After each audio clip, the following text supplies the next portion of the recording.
Trust is not given, it's built. Let's build it together, shall we? Before X, Instagram, Facebook, there was a child who read the newspaper, watched TV, and mixed it all together, just to bring something interesting to the dinner table with his parents and older siblings. He was working hard to be part of it, even though his lines were gently ignored with that kind of affectionate indifference that only older siblings can master. Nice to meet you. My name is Guilherme Athia, and I am that child. Oh, in fact, I was that child. As you can see, before I knew what trust was, I just wanted to be heard. What kept me going? The desire to belong. And during my life, I've learned something that I've never forgotten. Trust isn't given, it's built. After that dinner table, others followed. Meeting rooms, boardrooms, classrooms, international negotiations, and now here, this one, with you. And in all of that, trust remained a key factor. But why does trust matter? Trust is the true currency of human relationships.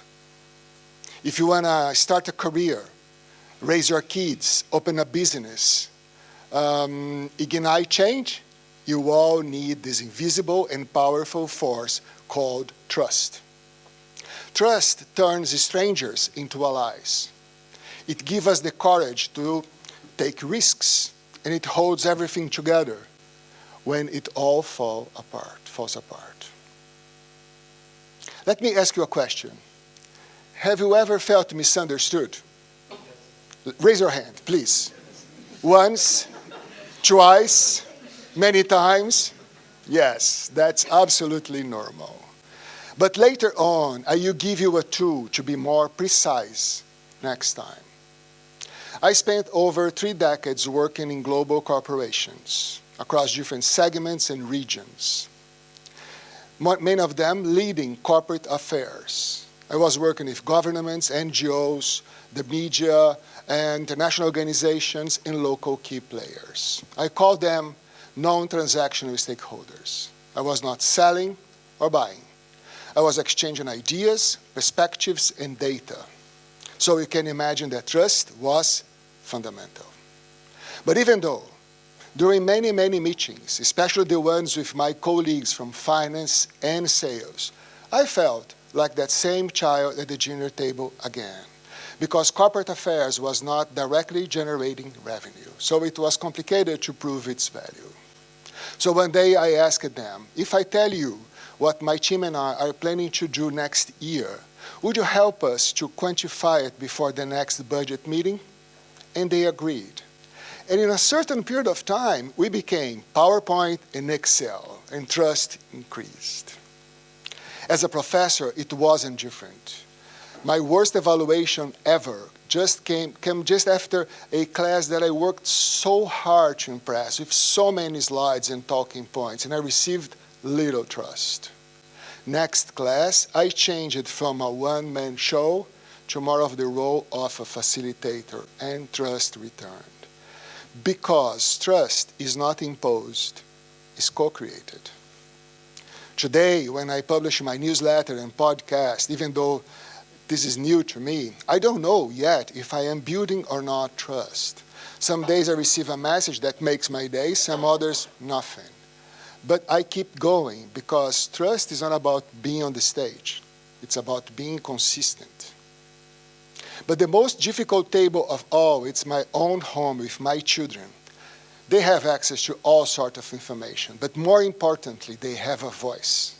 My wife and I encourage them and ourselves to continue a conversation, open conversation and constructive dialogue with everything. We don't need to agree, but keep going because that's trust for us.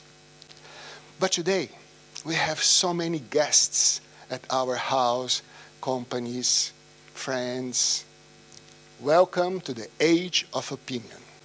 A combination of 3 key drivers. First, 5 billion social media users, mobilizing, dividing, fragmenting people. Second, the simplicity to make a comment, to post, to like, dislike, about anything, anytime. And 3, the access to tons of information from different sources, from media, social media, from books, online programs, and ChatGPT. So it was never so easy to speak and never so complicated to trust. Today, you can be labeled naturally and may be canceled after a misunderstanding or a controversial comment on or offline. So trust is no longer only a moral value. It is also a survival skill. And for someone looking for a job or building a business or running an established brand, it is also a competitive advantage. So amid this noise, I decided to create something practical and useful for individuals, groups, and companies. I call it M.E.M.O. M.E.M.O is an acronym for Map, Execute, Measure, and Optimize. Let's start with MAP. MAP is the phase when you ask yourself 3 questions. First, who am I now? What's my DNA? What's my goal? And how do I want to be perceived? First question. Second question, who are the people that matters most in that journey? It could be for an individual, a group of people, or a company. And 3, how do I want to be trusted? Myself or my company? Others that matter? And how do I want to be trusted? Combine the 3 and you have your trust pillars. You can have a trust pillar for a specific goal, a short period of time, or for a long period of time. I can give you some examples. A young professional would like to be trusted as a solid team player. A parent to be emotionally present. A company to walk their talk with investors, employees, consumers, and the society, meaning Excel, PowerPoint, and Outlook.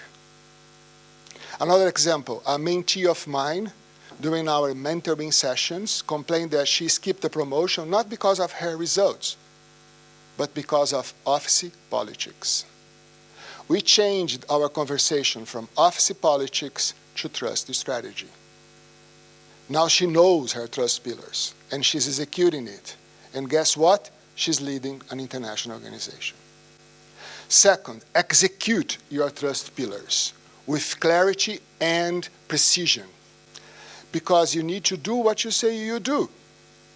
You don't need to be perfect. You need to be dependable. 3, measure, because trust is not assumption, it's perception, and perception can be measured through a survey later on. A parent that notices, a friend or a leader that listens, a company that collects data. 4th, optimize, because trust is alive. It evolves, so adapt. If you fail, own it. It is not a vicious cycle, it's a virtual one. Now, I'm asking you another question. Think about a goal. Anyone, think about this goal. And ask yourself 3 questions. Who am I in this goal? My beliefs, my values, what I want, my motivation. Second, who are the people that matters most in that goal? And 3, how do I want them to see me? How do I want them to trust me? The combination of the 3 will create your trust pillar for that specific goal. And by that, your next communication will be more precise. Especially now, as I say in my book, in the Get the M.E.M.O, in the age of opinion, you either focus or you fail. Remember that child at the dinner table? He's here now, not as someone that earned the world's trust, but as someone that's building it in every occasion. Because trust isn't given, it's a commitment. And it starts with an intention. Mine is to build with you. Let's build it together, shall we? Thank you.